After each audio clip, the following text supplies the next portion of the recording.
Hello everyone, Josh here with X, bringing guys and gals some more King Arthur Legends Rise, and today we're going to be talking about a hero that I feel like is very underrated, not talked about a whole lot, and if you utilize him correctly and are able to build him up to his full potential, he might be arguably the best rare in the entirety of the game because of how much value he actually can provide, not only himself, but to your entire team in terms of damage, survivability, and just overall usability and flexibility within the different various types of content in King Arthur.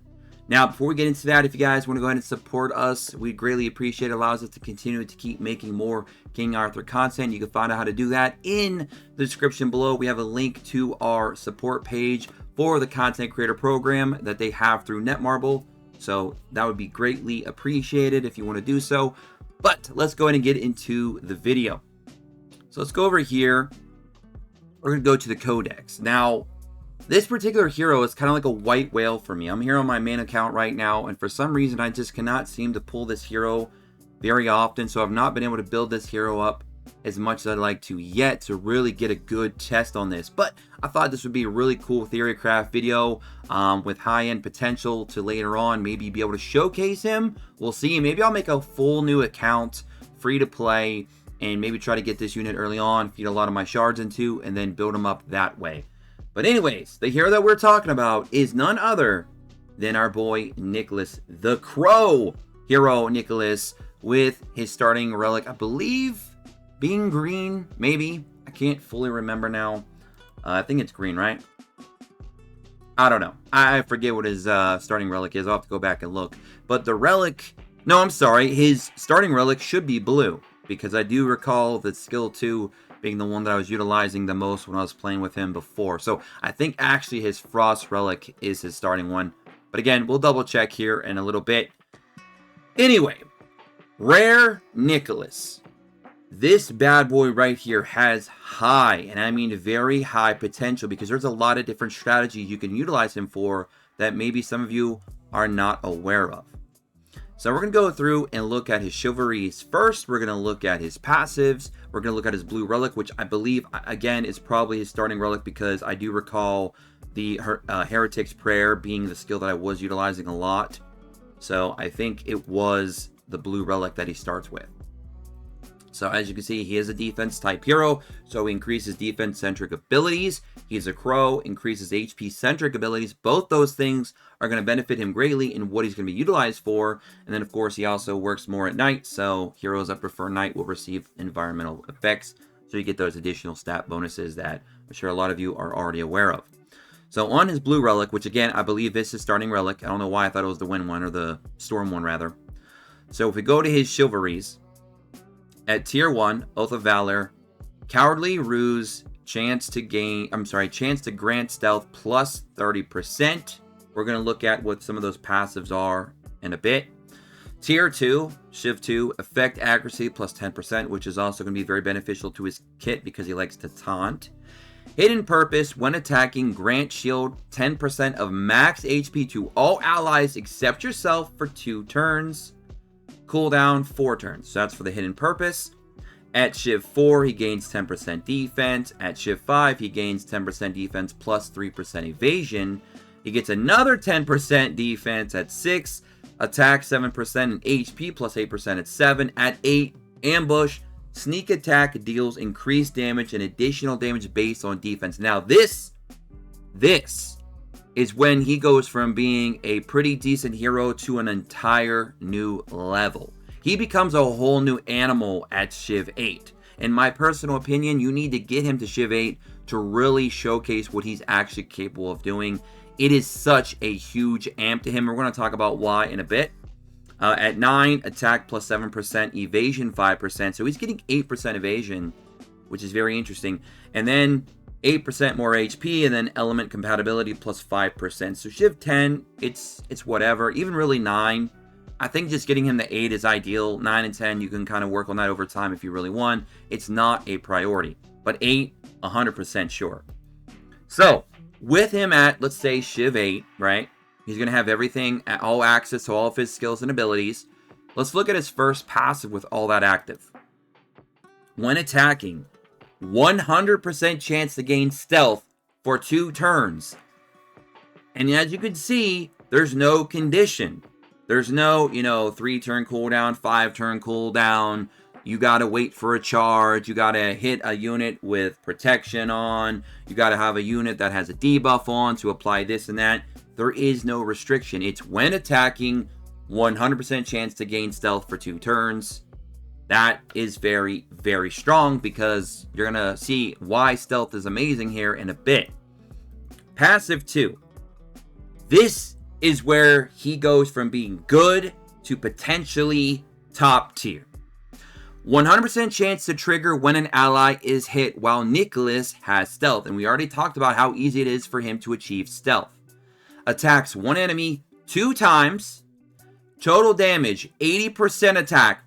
That's not all that great. I mean, 80% attack for free damage for basically more or less a counter. That's not bad. But it's also plus an additional 80% of his defense. And he's a defensive-centric hero, which means he's going to be extremely tanky. He's going to be absorbing a lot of hits. He's going to be very hard to kill, but he's also going to be dishing out quite a bit of damage because 80% defense, ladies and gentlemen, is a lot of damage in this game because you can get a lot of stacked defense on your hero. Now, the only thing that I have not fully tested out, at least in the theory crafting phase here, is flat defense versus defense percentage for a rare hero. Because obviously a rare hero that's defense centric versus a legendary, the legendary is going to have more base defense, so those defensive percentages might hold more value. But on a hero like Nicholas, who's a rare, maybe flat defense is better than percentage defense. I'm going to have to really play with the numbers and kind of see if the math is mathing on that or not. So we'll have to see in future videos. If you guys are curious, want to see a big update to this whole Nicholas thing, let me know in the comment section below, and by of course hitting that like button, because I really want to go ahead and try and make maybe a secondary account and try to build and invest a lot into him and really see what we can do with him, and then showcase it, especially from a free-to-play perspective, what you can really get out of him in terms of value overall in the game. So again, 80% defense is a lot of damage on top of 80% attack that you can sit there and spam because there is no restrictions on how many times you can do that in a turn. If you have 3 enemies that are all attacking your units while your Nicholas is in stealth, he's going to hit those 3 units with 80% attack, 80% damage, 80% of defense 2 times. Now, that's the total damage. You're not going to do 80% and 80% defense times 2. It's just you're going to do 2 hits. So you have 2 opportunities to potentially crit, thus increasing your overall total damage, which is very nice. And if you're dealing with anything with protection where you need to hit a certain amount of times, that'll help there as well. And we're not done yet.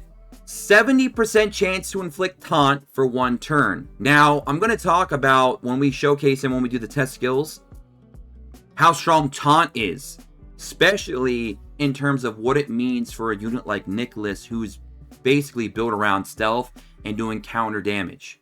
So that passive right there, sneak attack, and also unconditional, there's no turn limit. There's no bull crap you got to go through to be able to activate this outside of he just has to have stealth, which he can already do, which is also unconditional as long as he moves. Very powerful. But that's not it. Now let's get to his blue relic, which again, I'm pretty sure the blue relic is the one he starts with. I'm pretty sure. And if it is, and even if it isn't, it's not going to be too hard to get it. You're going to be able to get that from the exchange shop at some point, or just by summoning in the blue relics. Eventually you will get this. But I'm pretty sure it's a starter. And if it is, that's great, because this is the one that you're probably going to want to use anyways. And you're only going to really need to use the skill 2. That's it. So he's not going to be draining your vigor either, because you're going to be utilizing his skill 2. And the reason why is skill 2 with the blue relic is Heretic's Prayer. 80% independent chance to grant stealth to each ally except yourself for 2 turns. 80% is pretty high. 100% independent chance to grant effect accuracy increase 2 to each ally except yourself for 3 turns. And 100% chance to gain stealth for himself for 2 turns. So he's guaranteed stealthing himself, And then there's a very high chance that he's stealthing the rest of your team. And he's going to guarantee give your whole team effect accuracy increase too, which is massive, especially if you're running a lot of debuffers on your team that are doing debuffs, abnormal status effects, or of course, even just straight up dots. He's going to be your man. He's giving you a lot of value there in that skill too for a 2 vigor cost, which is very, very nice and very efficient, especially if you're running him with a couple support units that are on vigor sets, which most of you will be doing. So his skill set, his passives, and his stat distribution are on point. Now let's look at his stats real quick. Now, of course, this is with no gear. He's looking at almost 2,200 base defense and almost 17,000 HP. His attack speed, for being a more of a tank hero and not a speed-based hero, especially not being Serpent, which usually get a lot of high attack speed, he's sitting at 96, which is not bad. He's got 10% crit rate and 30% crit damage. You get the idea. So stat-wise, for what we're looking for, not bad. And even at 1,500 attack, it's still pretty decent. And again, he still is doing 80% attack on those counters with the 80% defense. So it's more additional bonus damage. And like I said, almost 2,200 defense. You can stack a ton of defense on this hero, which also makes him very hard to kill and very tanky. So, I mean, he's doing a lot more than just the raw damage. He's also becoming a big meat shield out there, absorbing a lot of damage, providing you with stealth for himself and your teammates, also doing taunts, and spamming his counterattacks all the time. But let's go ahead and do a test skill real quick so I can kind of elaborate further in what he's really doing here. Let's change the camera angle a little bit. There we go. So we're going to use his skill 2, which is going to guarantee put him in stealth, obviously. I like the way his sword looks too. Very, very cool. We're going to pop that. We got the stealth off for both of our units. Now watch this. It literally... Oh, I'm sorry. I forgot to turn on enemy attacks. Let's try that again. Let's try that again. Okay. Now watch. The enemies, since they do not have any AoE attacks, they lost their entire turn. Because if you are limited to single target attacks, you cannot attack a hero with stealth. And guess what? Our whole team is in stealth. So the enemy loses their whole freaking turn. They can't do anything. Because single target attacks can't attack stealth units. Now, let's say they have AoEs on their skill 2 or their skill 3. Right? Or maybe they have them even on their passives that trigger from a skill 2 or skill 3. Well, let's not do stealth on Rose for a moment. So let's just spam our skill 1 for a minute here. So we got a taunt. Now let's do this again. We want him to counter here. Okay, now he's gonna counter. Boom. Next hero gonna attack. So the thing here is when he applies a taunt, right? As you can see, that middle enemy has a taunt applied for 1 turn. That taunt makes sure that that unit has to attack the hero that applied the taunt. But it also does something else. It forces the unit to it forces the hero to have to use a basic skill 1. They cannot use skill 2 or skill 3 while taunted. They have to use their basic skill. If their basic skill is not an AoE, or has the ability to trigger an AoE potentially, they do not get to attack. Because your unit is in stealth. Your hero is stealth. And again, as we already said, you cannot hit a stealth hero with a single target attack.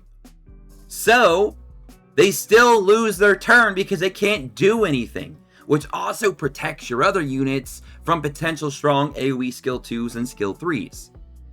So this hero is providing so much damn value, it's disgusting. Because he's providing potential protection for your team, he's providing you with a strong meat shield, he's providing you with potential high-end DPS damage, because he can keep spamming his counters, hitting the targets as many times as need be, within a full rotation or a full turn, if you will, or a round, whatever word you want to use. And because he scales the 80% defense with that counter, if you stack him up with a lot of defense and give him some crit rate, and maybe if you can squeeze out some crit damage, especially if you 6-star awaken him and have access to all 3 of those bottom pieces of gear, you might be able to do some crazy things with Nicholas. He's going to be providing you with, again, sustainability, protection for not only himself, but potentially your team. He's going to also take a lot of those heavy hitters and kind of push them to himself and away from your team. He's going to be a big meat shield. He's going to be hard to kill because he's going to be very, very tanky. He's going to be providing you with DPS damage. He's going to be locking down units. He's going to be doing a lot of things. And again, making units have to basically skip their turn too is super powerful. And this is all coming from a rare hero that only needs to use their skill 2. That's incredible. And again, I'm pretty sure he starts with that relic as well. So that's just another added bonus and another benefit to the character. And he looks pretty cool. I like his design. His sword looks pretty badass. So that is kind of my breakdown for Nicholas and potential ways that you could utilize him. And there might even be some ways I haven't really discussed in today's video. So, I don't know. You guys and gals, let me know in the comment section below what you think about our boy Nicholas. I think that being almost Christmas time, jolly old Nick needs to come in and save Christmas, dude. I think this guy is amazing. And if you're a free-to-play player, you might want to consider possibly building this guy up if you're able to. Because I'm telling you right now, this guy might be able to do some amazing things. And a lot of people just aren't talking about him enough, I don't feel. So I thought today we're giving Nick his flowers because I think he's amazing. And he could potentially be top tier. And maybe, just maybe, the best overall pound for pound rare in the game. Just because of how many different layers of value he offers you. Because he's not a one-trick pony.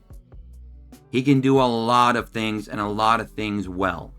So again, I'm going to leave you guys and gals with that. Again, if you would also like to support us, as we said at the beginning of the video, check out the description below. We have a link for that. I'll also put it in the comment section. It really helps out the channel a lot and keeps us going here on the channel to make more King Arthur content. I wish you all well. Hope you all have a great holiday wherever you are. Don't forget to like, subscribe, take notifications, join us in the Discord in the description below as always. And of course, follow us on X at XSmedia.